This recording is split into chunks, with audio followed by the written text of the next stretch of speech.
And we're going live. We're going live, man. Okay. Somebody tell me the magic words that I need to hear so very, very bad. Okay. Hey, everybody, it's Mike Myers. He's here.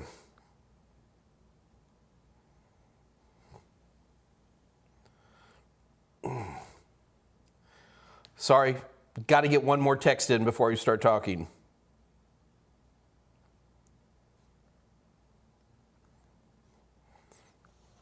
All right, so I think we're online.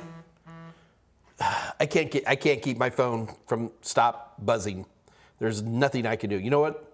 I'm going to do something for you guys. I'm going to turn off my phone. I'm literally going to shut it off because I can't make people stop constantly texting me. All right, there we go. The phone is off. Hey, everybody, how's it going? It's Mike Myers. Is the phone off? You done? You gonna stop beeping constantly? Okay. Oh my goodness. Hey,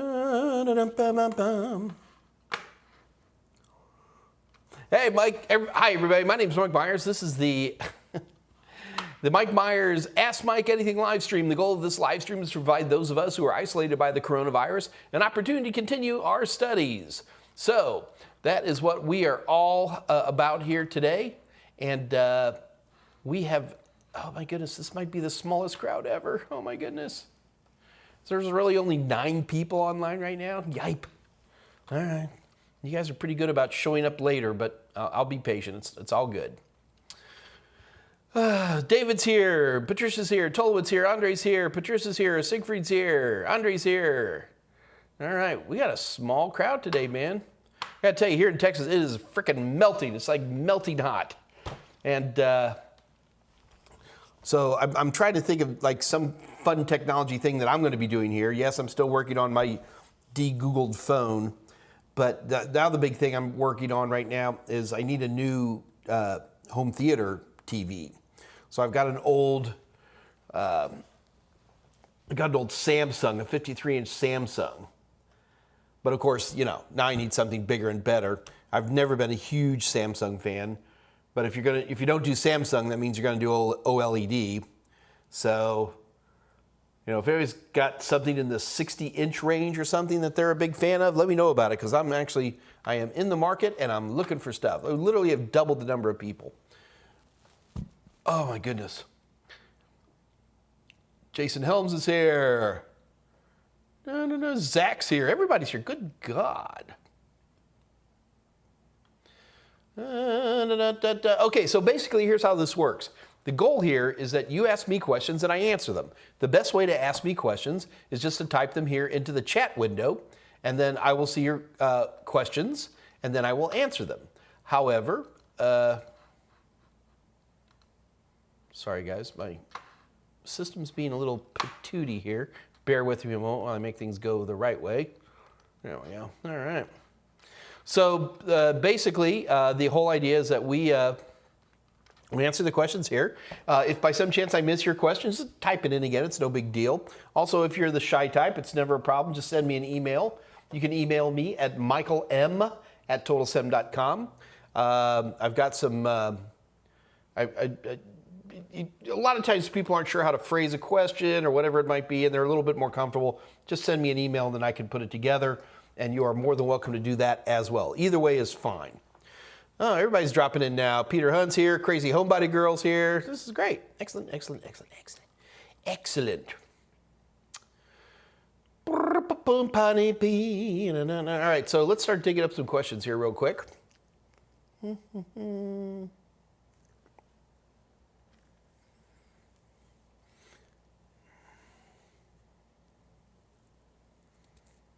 Siegfried Vanderwees, Scott Jernigan, are you all right? He's fine. Scott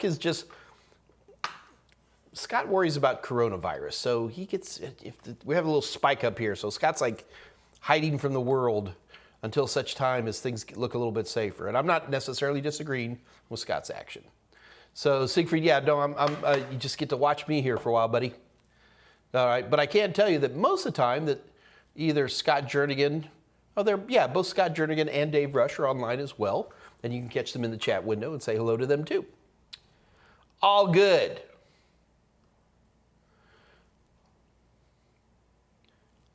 All right, so every time you start seeing me look to one direction, what I'm looking for are questions to answer. So I'm going to scroll through here.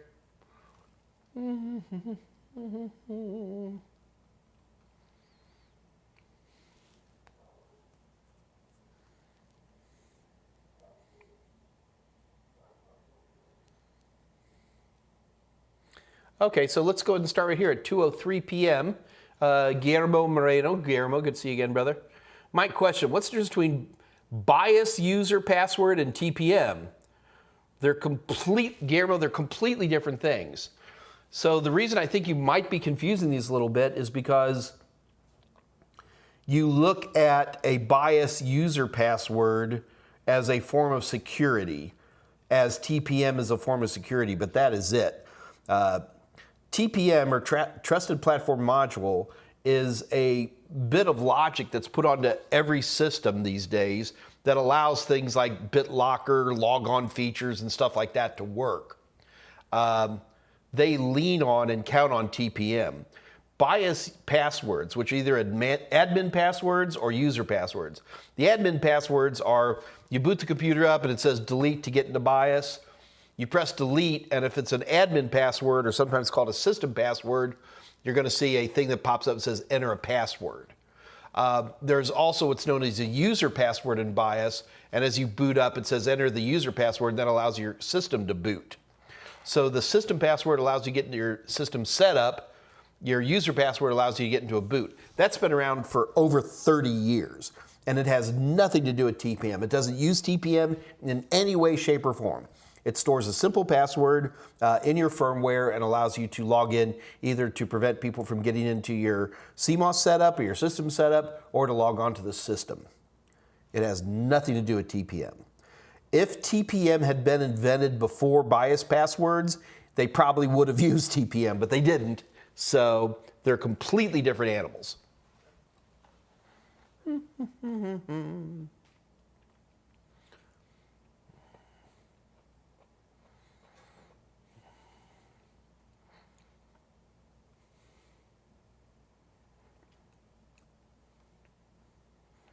All right, so guys, we do need questions. Do keep in mind that the goal of this AMA is to give you guys the opportunity to ask questions yourself. So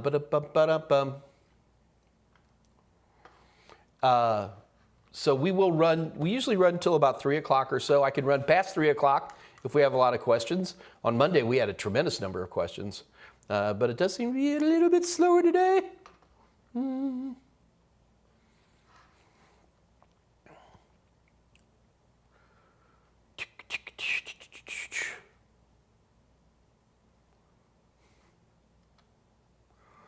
Navy Bliss, what do you think about the Freedom Phone? So Navy, just so you know, I'm working on de-Googling myself using from Android. I've just barely started any research on this, so I haven't gotten too far yet. It's probably going to, honestly, it's going to take me like 2 months before I can get all this put together. The Freedom Phone, from what little I've seen of it, is, so I need to warn you guys about something. Like, I don't listen to mainstream news. All the news I listen to is either extremely left-wing or extremely right-wing. Everything in the center is complete lies, and I don't even bother listening to it anymore. And the reason that brings up the Freedom Phone is because the Freedom Phone is really showing up big time on a lot of these right-wing channels.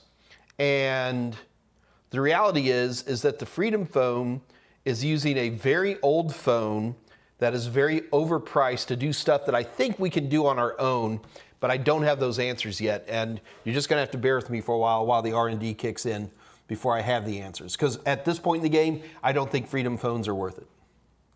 Because we can do the same stuff on our own, that's all. I'm not against the concept. Siegfried Vanderwee at 206. Don't get me wrong, Mr. Myers. Oh boy, that's never a good start. Since I found this stream back in the month of May, I have yet to miss an episode, and I don't plan on missing anything. So, no, Siegfried, you're more than welcome, man. Why would I get anything wrong with that? It's a compliment. Thank you, sir. I guess my question is, user password the same as Bitlocker? No, absolutely not. They're completely different. In fact, I'm not even sure why you would confuse the two, Guillermo.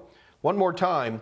So the user password, and again, if you're talking about a biased user password, is a 35, maybe even 40-year-old concept that basically just stores a password on the firmware. It's not a sophisticated thing. Although I don't know it to be crackable. I haven't really seen anything that where anybody's actually tried cracking it. But it's a completely different animal from TPM. In particular, biased passwords simply don't use TPM in any way, shape, or form.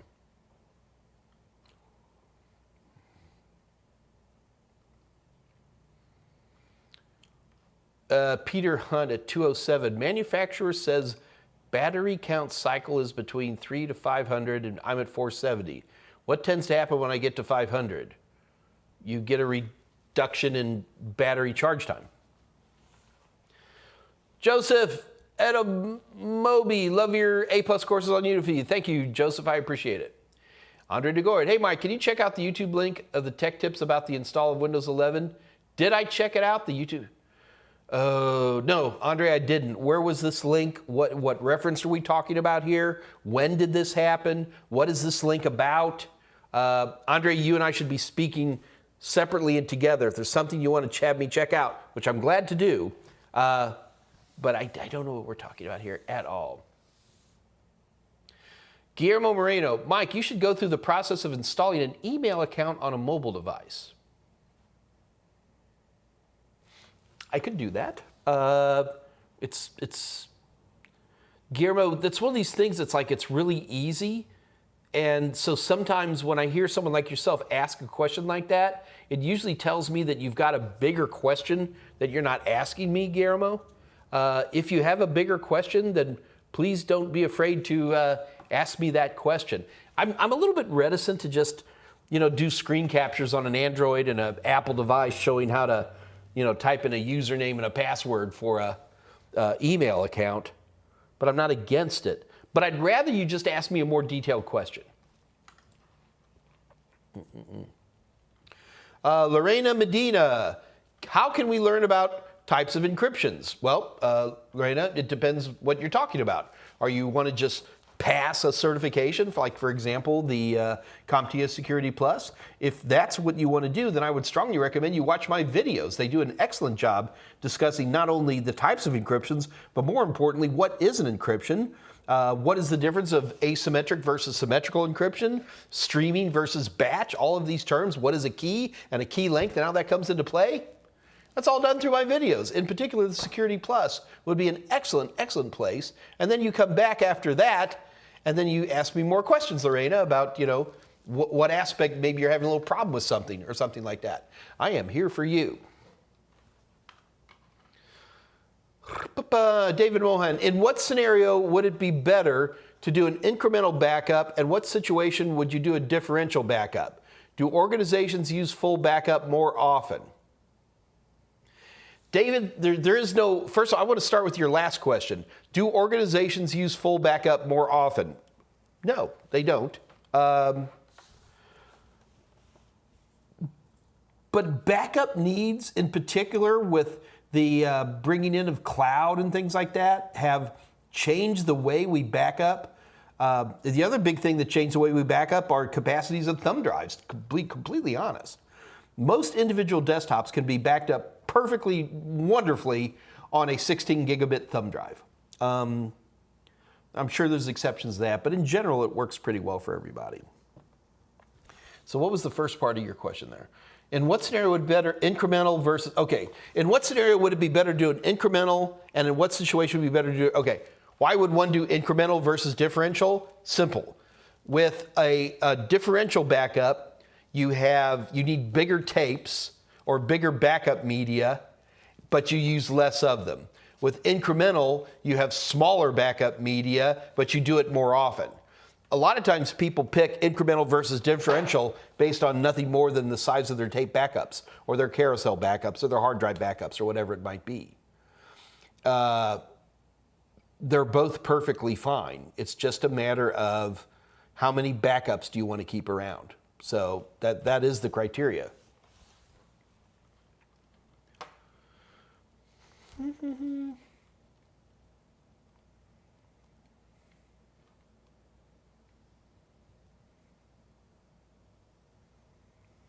Rachel Huerta, love the A+ courses. Thank you very much. I passed my A+ course, Core 1, 3 weeks ago. Today, excellent, well done. And completed one run through the CompTIA quiz. All right, good. Rachel, get that other, you're not certified until you pass both exams, so get cracking there, young lady.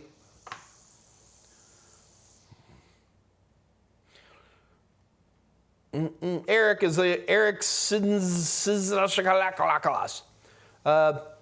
Timcast on YouTube had the owner of the Freedom Phone on and answered some of the questions about it. It's a custom software phone, but there are some hardware part sources from China. I mean, he does give a decent breakdown on what the specs are, but they're still digging. Lots of people like to go before. But, Eric, honestly, give me 2 months and I'll have a good presentation on it, and I think we'll be where we need to go with that. I don't want somebody else to build my Freedom Phone. I'm going to make my own phone. And I think that's the attitude everybody should have.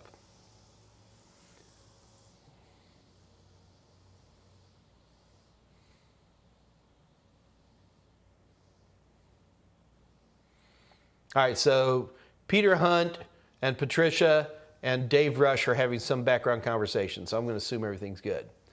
Lorena is asking me, is it necessary for CompTIA Plus? Is it? What the heck is she talking about? Lorena, I don't know what you're asking me, babe. Is it necessary? What is it? So the last conversation you and I had, Lorena, we were talking about Security Plus. So CompTIA Plus, there's no such thing. CompTIA Plus doesn't make any sense. CompTIA is the name of an organization that provides a number of certifications. Like, for example, you'd have the CompTIA A+, the CompTIA Network Plus, CompTIA Security Plus. They tend to like putting that plus sign on the end. But Lorena, please try asking your question again so that I can answer it for you.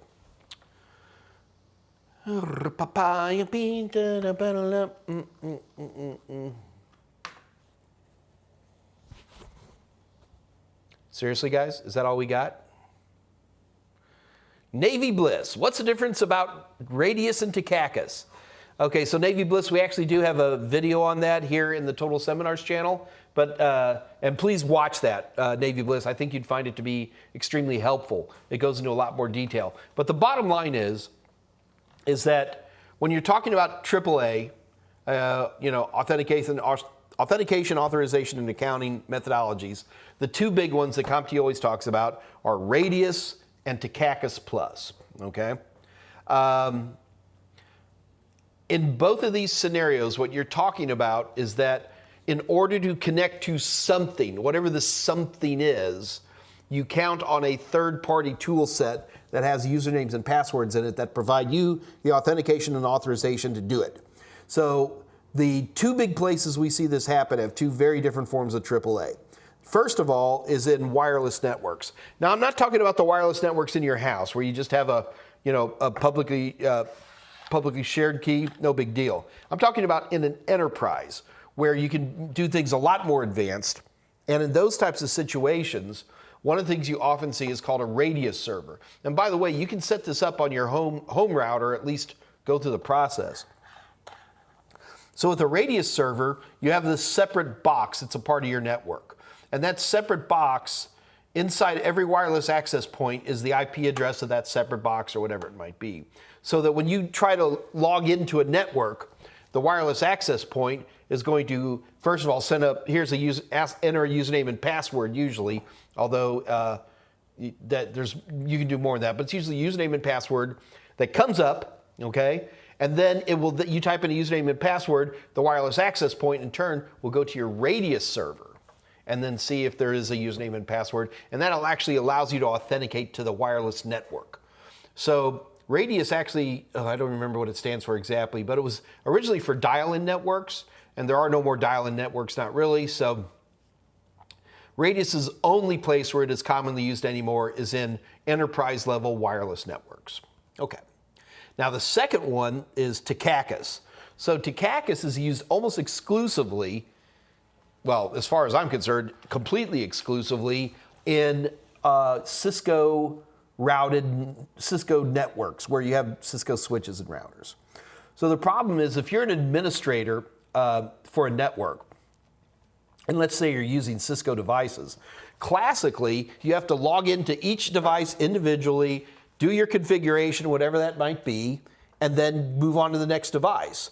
What Cisco did is they took advantage of a AAA tool set called Takakis. Don't ask me what it stands for. And with Takakis, you can actually do a single sign-on and log into multiple devices. So I'm not saying you have like this perfect picture built in, but with Takakis, you can do a login. So even if you're using just SSH, you can connect to these devices individually with a single sign-on. And that's all that means. That's it.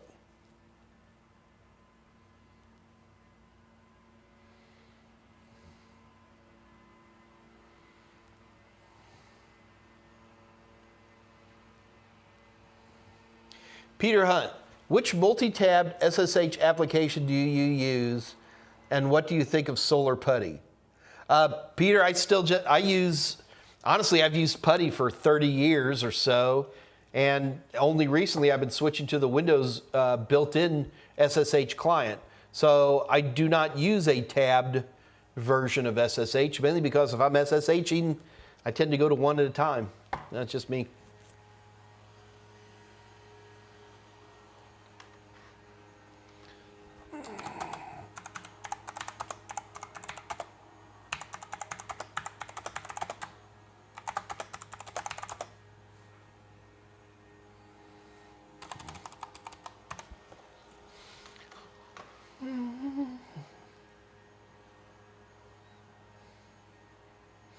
Lorena Medina, yes, I was asking about types of encryption. Is it necessary to pass A+? So, Lorena, what you're asking me is are there encryption questions on the actual A+? And I'm going to have to admit, I've gone a little bit blank. Scott and/or Dave Rush, could you guys please give me the courtesy of doing a quick search? And Lorena, this is what I'm going to tell you to do too. So, Lorena, you should have the objectives for A+. If you're studying A+, you should have the objectives from CompTIA. So you can get those objectives by going to www.comptia.org. And then you can say, I need the objectives for, say, A+. But Lorena, you should have those, okay? I don't give them to you as a trainer. That's something you just download from CompTIA. And it lists all of the things so that you don't have to ask me questions like this, although you are very welcome to ask me these questions anytime you want. So, is it necessary to pass A+? And the answer is that it's not. Lorena, the A+ questions that discuss encryption are extremely simplistic. And like, for example, if you knew what AES was, that alone would probably get you where you needed to go.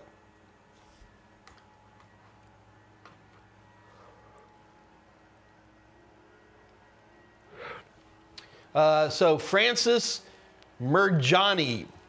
Hey, good afternoon, Mike. Hey, Francis. My goal as it stands now is to become employed as a cloud engineer. Excellent. I just finished A+, and my next moves are CCNA and then towards Azure. Your thoughts?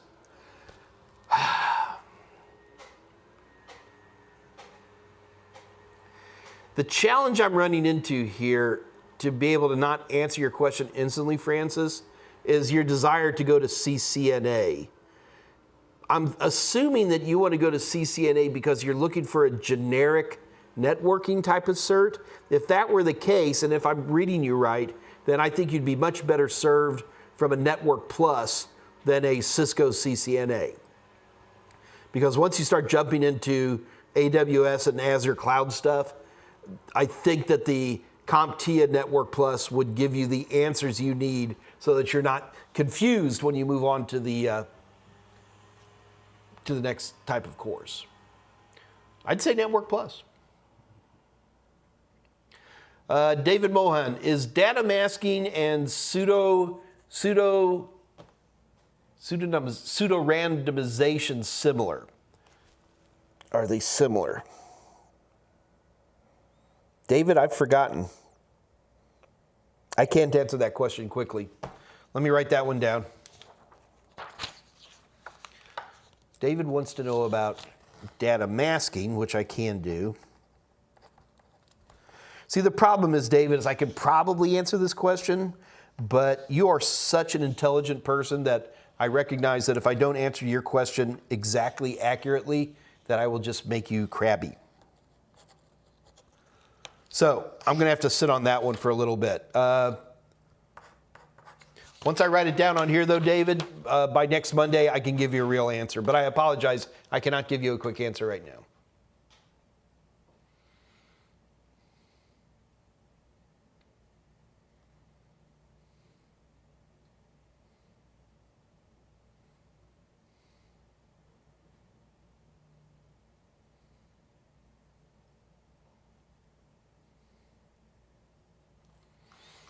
All right, well, I guess we got a little bit of a slower day today. It looks like the questions are kind of going a bit on the slow side, which is okay. It's never a big deal. So a couple of things that are going on, just so you guys know. Number one, we do have a Discord channel.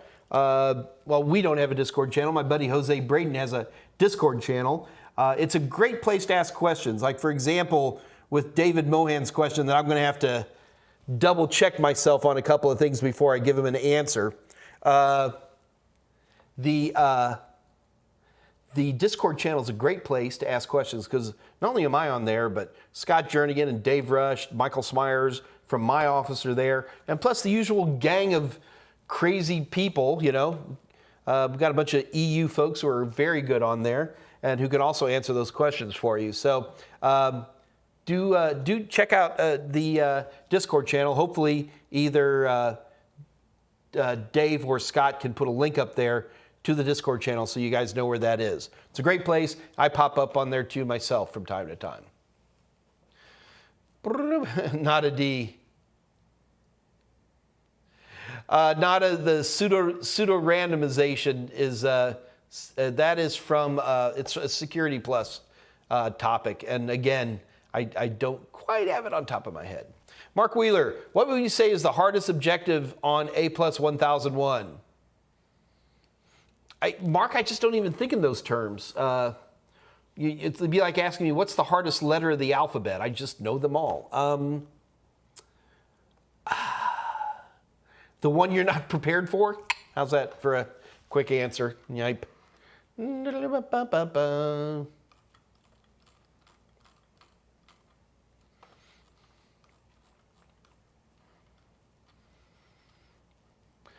Tom Pinkerton, Mike, are the practice exams you have available on Udemy the same ones available through your Total Seminars website? No, Tom. The ones that are in Udemy are a light subset because Udemy won't let me put the questions I think that ought to be there, Tom. So we actually sell test banks separately than that. And yes, you should buy my test banks or at least somebody else's test banks. But yeah, I don't feel that there's enough in there. And on that same issue there, Tom, do keep in mind that we have specials this week. So we sell practice questions, and we sell them quite cheaply. And we're actually selling them this week for 50% off. So AMA special deals for this week, 50% off our A+ or our Net Plus ebook and Total Tester bundles. So you can actually get an ebook and the practice questions, and that's 50% off. So in order to take advantage of that, all you got to do is go to www.totalsem.com, TOTALSEM.com, and head over to our merchant area, pick up an ebook and some practice questions, and then when you log out, use the code 072621, 072621 at checkout, and you get all this at 50% off our already ridiculously low prices. This is a hard deal and one you definitely ought to take advantage of.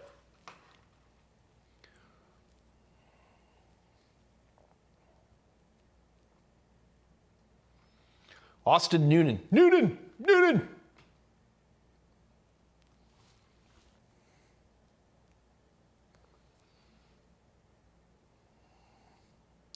I've lost where I'm at. PMYSKO. Hello, I have my A+, Net Plus, and Security Plus, all from your books and Udemy courses. I want to go security. What's the next course you should get? PMYSKO.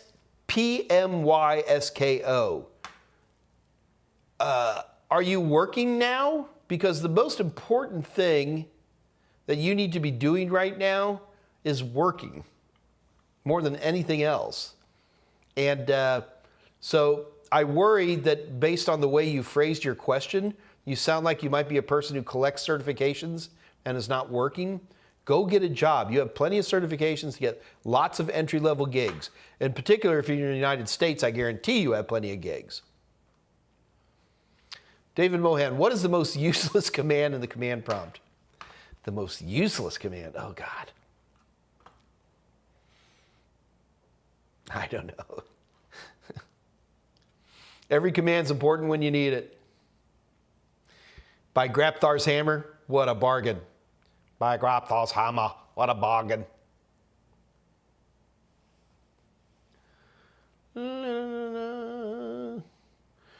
So Francis at 229, after finishing the Network Plus and AWS Cloud Engineering exam, would hiring an actual cloud engineer be possible? Yes. Yes. Oh, I see what you're saying. No, Francis, you're not going to be able to go from selling ice cream or whatever you were doing before, take a couple of courses and become a network engineer. That's not how it works. Certifications do not get you jobs. Certifications open the door so that you can get a job. That's all they've ever done. And it is very important that you understand that just because you get certifications that you think everybody's going to start giving you jobs. They're not. But what they are going to do is show you that you have an affinity, an attitude, and a motivation towards a particular type of technology, and that will help, and there will definitely be entry-level jobs. Now, what you're saying is, do I get to be a cloud engineer, or do I only get to be help desk? Why do you pick those two? That's not the only two things out there. There's hundreds of different types of jobs. Amazon alone has hundreds of different kinds of jobs within there. You got to stay on top of them and see what they're offering. Don't ask me. I can't keep up. Amazon's too confusing for me as it is. But it's not like, oh, I'm going to be a complete engineer or I'm just going to be a help desk slug. There's thousands of different kinds of jobs. And this is just at Amazon alone. What you need to be looking for are jobs that are more entry level, and there's trillions of them out there. Yes, help desk is a common place for most of us to start, and there's nothing wrong with help desk. The thing about help desk is that in 6 months you quit, right? And then you're moving on to something bigger.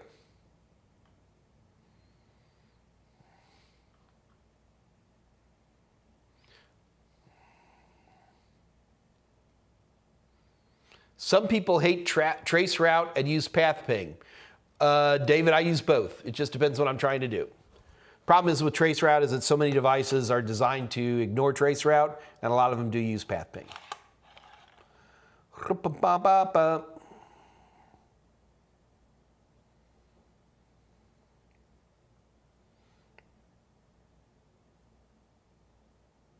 All right.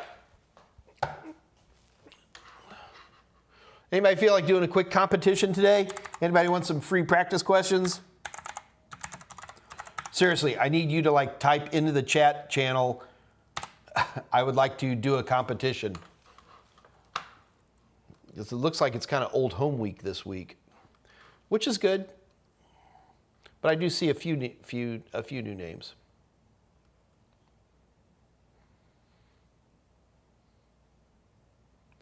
All right, just for my buddy Rachel Huerta, and we'll do Security Plus. So give me a minute here. I'm going to queue up some good Security Plus questions. I'm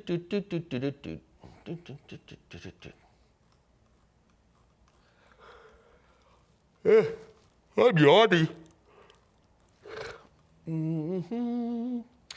Doobity-day, doobity-da. Gonna do that rainbow in the sky. All right. You guys ready? Let's do a Security Plus question. Now, guys, keep in mind, here's how this works. This competition is not fair, okay? So if you're looking for a fair competition, then this isn't going to work for you. So basically what's going to happen is I'm going to put up a multiple choice question. And the answer will be like A, B, C, or D. Do not just type A, B, C, or D, or I'll ignore it, all right? Problem is I used to, when I first started doing this, I didn't say that, and I'd have people go type in A, B, C, D, A, B, C, D. Yeah, we're not going to do that. So you actually have to type in enough of the answer so I actually know what you're talking about. Doesn't, you know, spelling doesn't count. Doesn't matter. All right. No, that's boring. I want a good question. Oh, goodness.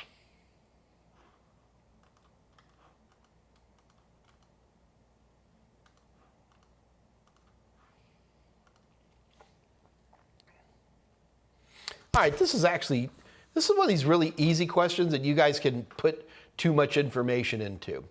So, oopsie.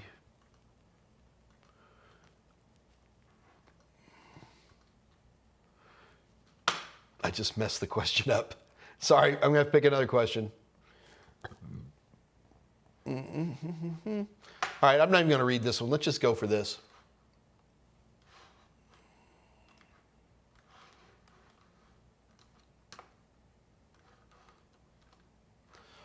All right, you guys, I haven't even read this question. We're just going to go for it. Let's see what happens. You guys ready? Here we go.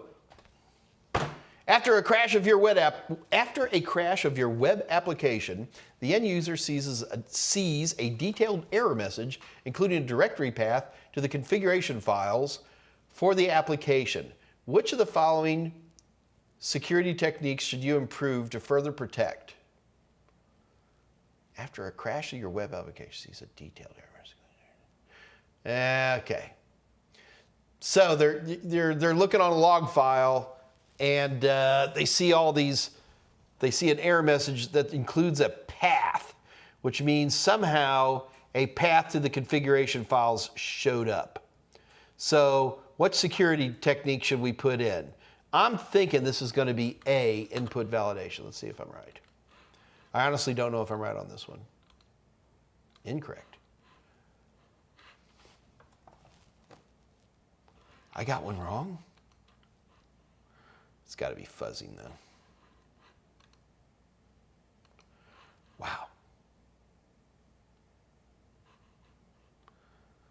This is why I wanted to do this question. Okay, here, let's bring her back. Here we go. So it's okay, D? Sheminies. Error and exception handling. So this is an interesting question. Let me bring up a little picture here.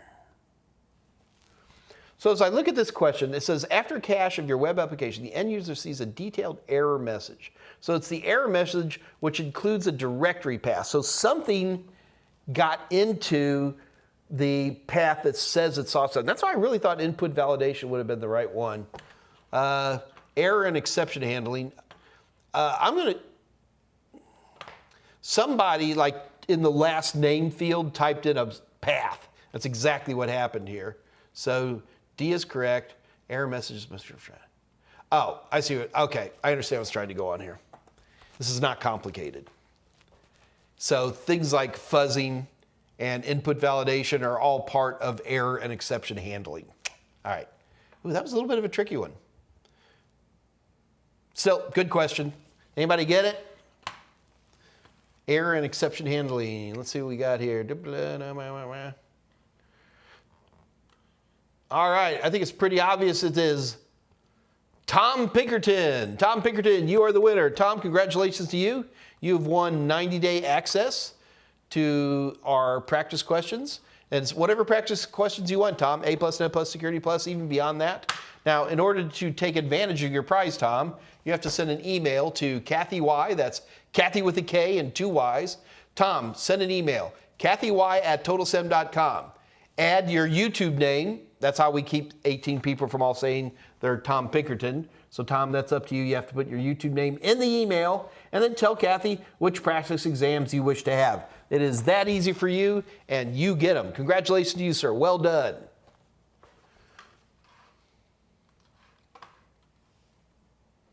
Yeah, that question had me, man.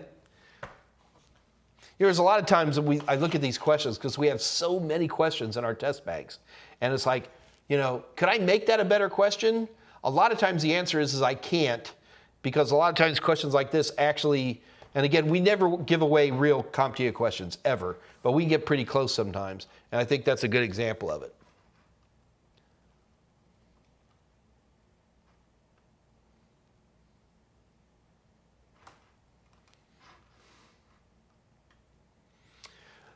All right. Well, we're having a slow day. Slow day, nothing wrong with slow days. So Scott Jernigan wants to talk about Net Plus, the new Net Plus that's been announced. The problem is, guys, is I don't have any information about it. So I don't know what has been announced or not announced. So I don't know what I can talk about. I don't even know if the objectives are available or anything like that. But I will tell you this. The new Network Plus for CompTIA has been announced. So let me do a quick, do a little search on my own here and see. I'm going to go head over to news at CompTIA.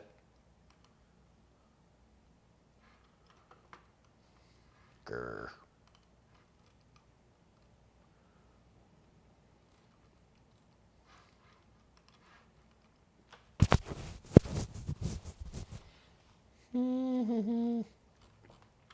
I'm on the CompTIA site right now, folks. I'm trying to find some exact news. I have to be very careful about what I talk about in these situations, so please forgive me. I'm not really ready to talk about this. Scott Jernigan tells us that the objectives are posted to the public. However, I cannot find that link. Here, hold on. Wow, all right. Scott, I'm going to have to double check you, man. Scott Jernigan just gave me a link to the new Network Plus 008 objectives, but I have to know for myself that that's publicly available.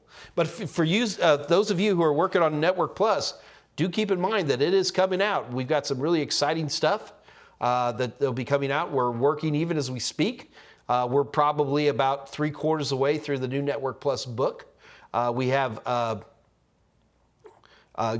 some great folks who will be coming up as SMEs for the new upcoming videos. So it's going to be pretty exciting. I love Network Plus. It's always been my absolutely favorite favorite certification. I think in terms of the amount of knowledge we get, it is absolutely unreal.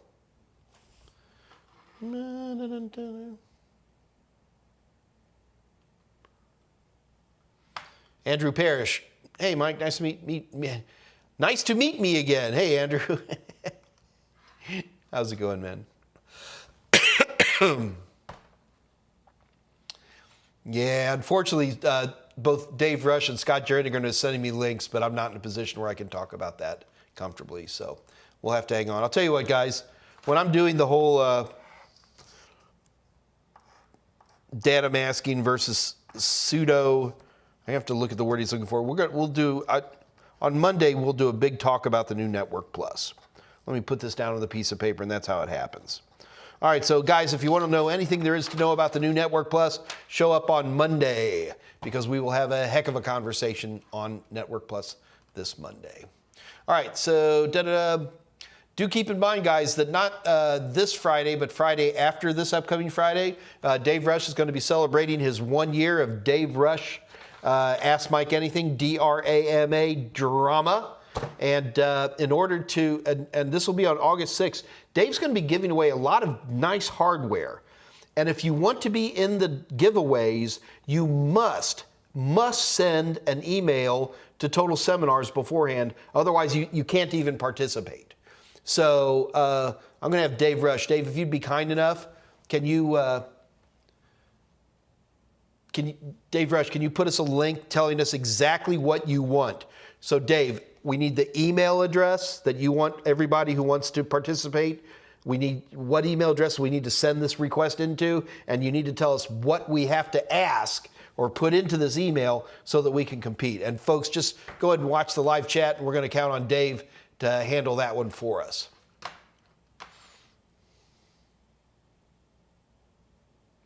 Jason Helms, is this the new Net Plus 07 or 08? Jason Helms, the new Network Plus is N10008. So there is no new Net Plus 07. That is the old Net Plus when you say 07. All right, so guys, any more questions? I think we're going to have a short day today. Never a problem. We have short days from time to time. Folks, do not forget that Friday is going to be Dave Rush. Be sure to send some information in for him. Congratulations to our Tom Pickerton winning today's competition. I will be back next Monday at 2 o'clock Central Daylight Time. And I am always here to answer any questions you might need. Other than that, show up on the Discord channel. Scott Jernigan's put a link on for the Discord channel into the chat. And it's a great place to come in and meet some folks and say hello. And you can use your camera and your headset and talk to people. And it's a lot of fun. But we're going to just have a nice slow day today. And there's nothing wrong with that. And okay, we got a couple of questions snuck in here. Hang on. David Mohan, what is the difference between a data controller and a data processor? I don't know. So David, these are not terms that would ever show up on a CompTIA exam. I could give you some terminology that could be an opinion, but I don't really have a way to definitively answer that for you. So I apologize, my brother. I'm going to have to save that one or not be able to answer it. So David, where does a question like that come from? That's always so interesting to me. Is you ask some wonderful questions, David, but sometimes I'm curious where they come from. It's me. When is the Network Plus expiring? So there is no, you can't say the Network Plus. When we're talking about certifications, you have to talk about what version. So if you were to ask me, when is the N10007 expiring? And I don't know. So what we're going to do is on Monday, I'll have a fuller breakdown on this. And so first conversation on Monday morning is going to be a breakdown on the new Network Plus. I'll have all the dates, the times, the topics, and all that for you. And we'll go into great detail on that. Andrew Parrish, one controls and one processes. Tolowit, how many hyperthreads are too many? There's no such thing as too many hyperthreads.